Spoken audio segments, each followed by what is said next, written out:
ठाणा विधानसभेच्या निवडणुका जवळ येत आहे, मात्र आपले सहयोगी जे काही नेते आहेत ते कुठेतरी विरोधी पक्षातले जे काही नेते आहेत त्यांना जाऊन भेटताना दिसत आहेत. ते धडधडीत तुमच्या नेत्यांची नावं घेत आहेत. कशा पद्धतीने बघता यांच्या या कृतीकडे? महाराष्ट्र राज्याचे मुख्यमंत्री एकनाथजी शिंदेसाहेब यांनी जनतेसाठी उठाव केला. त्यानंतर जे काही चित्र दिसतं हे महाराष्ट्रासमोर आहे. परंतु काल परवाच एक बातमी आपल्याला समजली की आरोग्यमंत्री तानाजी सावंत यांचे पुतणे हे शरद पवार यांना भेटले आणि सांगितलं की हे आरोग्यमंत्र्यांनीच मला पाठवलेलं आहे. या संदर्भामध्ये आम्ही महाराष्ट्र राज्याचे मुख्यमंत्री सन्माननीय एकनाथजी शिंदेसाहेब यांना याबद्दलची माहिती दिलेली आहे.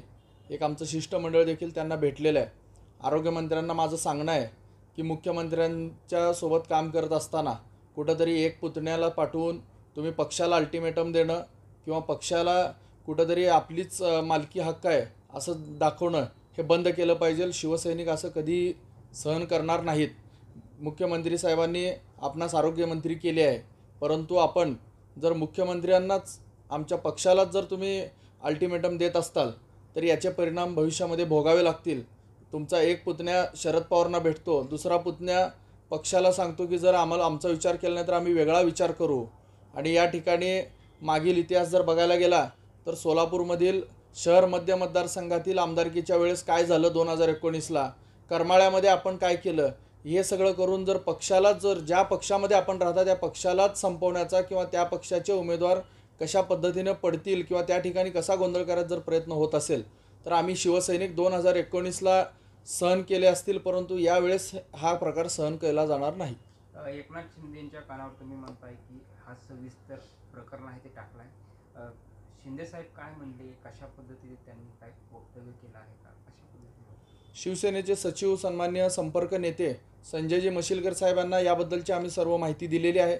सर्व आमचे शहर प्रमुख, आमच्या जिल्ह्यातील 4ही जिल्हा प्रमुख महेश चिवटे, चरण चौरे आणि ठोंगे पाटील आणि मी आम्ही मुख्यमंत्री साहेबांना याबद्दल 2 दिवसामध्ये भेटणार आहे याची कल्पना देखील आधी आम्ही दिलेली आहे. त्या संदर्भातली माहिती आमचे सचिव त्यांच्यापर्यंत पोहोचवत आहेत. कारण अशा पद्धतीनं जर वक्तव्य होत असतील तर पक्षाचे खरे शिवसैनिक, निष्ठावंत शिवसैनिक दुखावले जाणार आहेत. त्यामुळं आमचं म्हणणं आहे की या ठिकाणी ज्या पद्धतीनं तुम्ही आरोग्यमंत्री हे करताय हे आपण थांबवावं. एकीकडे पुतणे, एकीकडे भाऊ यांच्या माध्यमातून पक्षाला कुठंतरी डॅमेज करण्याचा प्रयत्न हा तुमचा चाललेला आहे, हे योग्य नाही आहे. महायुतीपेक्षा ते महायुती 3 पक्षाचा विषय झाला सर. आज आमच्याच पक्षामध्ये राहून तुम्ही आमचं की आम्हाला जर नाही दिलं तर आम्ही वेगळा विचार करणार, धमक्या द्यायला का तुम्ही? माढा आणि पंढरपूर, धाराशिवचं वेगळं, माढ्याचं वेगळं, तिकडं पंढरपूरला जाऊन शरद पवारला भेटतो, ही काय प्रकार आहे? मग पक्षाचे खरे शिवसैनिक नाराज होतात ना. आणि शिवसैनिक थोडंच त्यांना म्हणजे शिंदे साहेबांची आणि एकाच घरात किती पद द्यायची त्यांना काय वाटतं म्हणजे आमदारकी दोन्ही 3 जिल्हे आमचेच आहेत आणि